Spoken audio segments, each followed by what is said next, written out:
भारत आरो तालिबाना इस्लामाबादखौ मोनसे सांग्रांथि होनानै आखाइ हमलायदों।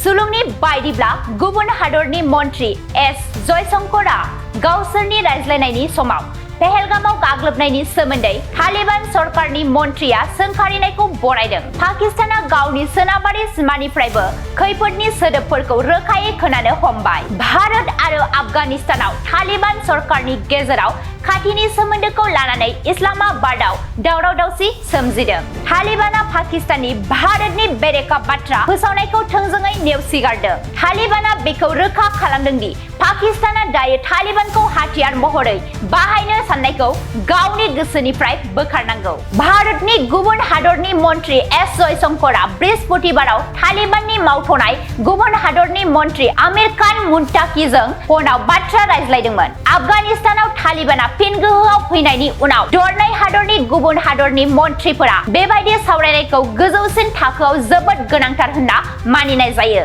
सानैबो दैदेनगिरिफोरा फनजों बाथ्रा रायज्लायनाय समाव खेंसालियायै पाकिस्ताननो फोरमायदों दि पाकिस्ताननि गोजाम सानफोरा थांबाय। पाकिस्तान सरकार आरो बिनि जिहादी रौनियाफोरा भारतनि बेरेखा हाबा मावनायनि थाखाय तालिबानखौ बाहायनो हानाय नङा।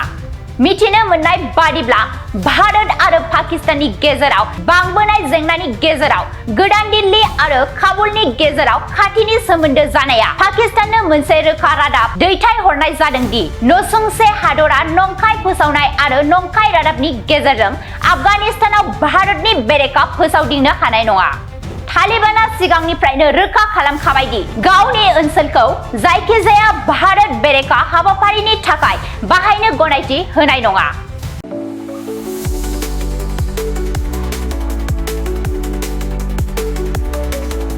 क'क्राझारनि CITआव मुं थिसननो गोसो जानाय फरायसाफोरनि थाखाय मोनसे गोजोनथाव रादाब। सेन्ट्रेल इन्स्टिटिउट अफ टेक्न'लजि क'क्राझारआ 2025-2026 सोलोंथाइ बोसोरनि थाखाय मुं थिसननायनि एन्ट्रेन्स एग्जाम खुंनो थांगासिनो दङ। Diploma, BTech, MTech, bachelor and master of design आरो PhD नि थाखाय एन्ट्रेन्स एग्जाम खुंनाय जागोन। डिप्ल'मा प्रग्रामाव दङ CE, CSE, ECE, FPT, CAI आरो AMT। BTech प्रग्रामाव दङ CE, CSE, ECE, FET आरो IE। MTech प्रग्रामाव दङ WRH, CSE, FET आरो GET। बेचेलर अफ डिजाइन आरो मास्टार अफ डिजाइनआव दङ MCD आरो PhD नि थाखाय CE, CSE, ECE, FET, IE, ME, physics, mathematics, chemistry आरो HSS। बे समाव अनलाइन आर'जलाइ लानाया सोलिगासिनो दङ आरो बियो फैगौ 31 मेसिम थागोन। डिप्ल'मा, BTech आरो MTech नि एन्ट्रेन्स एग्जामखौ फैगौ 8 जुनाव खुंनाय जागोन आरो PhD नि एन्ट्रेन्स एग्जामखौ 15 जुनाव खुंनाय जागोन। आबुङै मिथिनो थाखाय एडमिशन सेल CIT क'क्राझारनि मबाइल नम्बर 9365031406 आव सुलाद लानो हागोन एबा query2025@cit.ac.in आव इमेल खालामहरनो हागोन।